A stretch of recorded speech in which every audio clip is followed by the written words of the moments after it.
This is Hannibal here from thehannibaltv.com with a daily wrestling news update for you.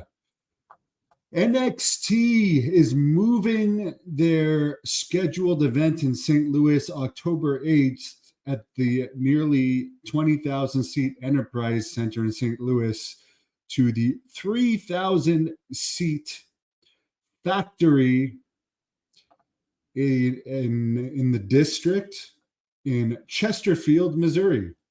Yes, there is a town called Chesterfield. That is interesting. I wonder if that's where they invented sofas. That's a legitimate question. I guess that's kind of be disappointing for Randy Orton because he was the main draw of that show. He's been heavily featured in the advertising, and there's only about a 2,000 seat ticket sale, pre-sale. And unlike AEW that runs in 20,000 seat buildings with 2,000 fans all the time, WWE going for the smart move, going to a 3,000 seat arena. The other NXT taping that's going to be in a place outside of the Performance Center will be their debut on CW at the All-State Arena in Chicago with CM Punk. There's only about 6,000 tickets sold for that one so far. But who knows, once they get Punk around doing publicity and stuff, it should be more. But I heard Dave Meltzer say on the Wrestling Observer Radio today that both of those pre-sales have been disappointing for WWE as far as, even though they'll tell you they're selling out left and right, and they are, their business is doing very good overall. I mean, those numbers have to be a bit disappointing. As far as AEW news, Dave Meltzer says Adam Cole has been seen walking around backstage lately. He just hasn't been used. So he's not sure why he hasn't returned yet. There might just not be anything booked for him, or they might be waiting for it to be a surprise. He has no idea where Wardlow is. They have a lot of guys on their roster that if the weird thing is, supposedly if Tony Khan feels you have a bad attitude or something, and I'm not saying Wardlow does, I've never met him. I think I would be using him more if I was a booker. But again, I never met him. I don't know what he's like backstage, but there's a lot of people like Rusev, for instance, that they let Rusev move back to Bulgaria and he's still getting paid. And there's so many people on their roster, like Jake the Snake, for instance. Like when was the last time he managed the Murder Hawk?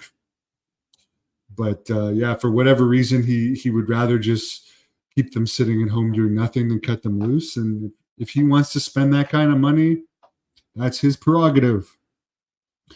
Apparently, the reason why Tony Khan doesn't put like a lot of loaded up shows as far as Collision, like their main show that gets views is Dynamite, which hasn't been as good the views as lately. But Collision and Rampage have recently hit all-time lows. Collision the other week did a 0.04 rating. That's like WOW numbers, which WOW does better than TNA, but with all the money behind AEW and the network that they're on, 0.04 had to be a disappointment. But according to Dave Meltzer, Tony Khan doesn't like asking people to wrestle more than once a week in a lot of cases. And that's why, even though there's a lot of people also sitting at home doing nothing, that's why it seems like they don't even care about Rampage and Collision anymore for whatever reason. And he was talking about this because there's talk they might get a fourth show added whenever this new TV deal is announced, which may or may not be done.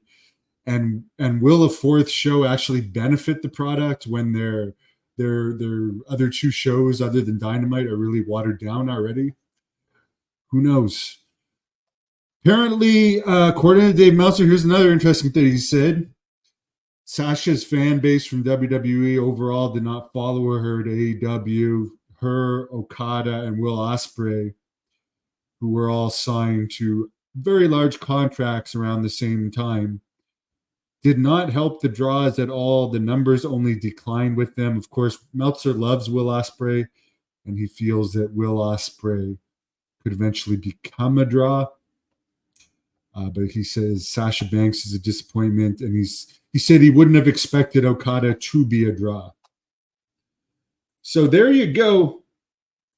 TNA doesn't report ratings anymore because they get less than a 0.01. When you get less than a 0.01, it doesn't even equal a rating. But mind you, they have had some increased interest in the product with WWE mixing and matching their stars. Alex Hammerstone, who I've met a bunch of times, seems like a nice guy. He was featured on NXT last week. I mean, they do have a working relationship with WWE, which has been helping them. I will be right back with a UFO news update, and then I will come back again with an update about Jim Cornette that some of you might find interesting.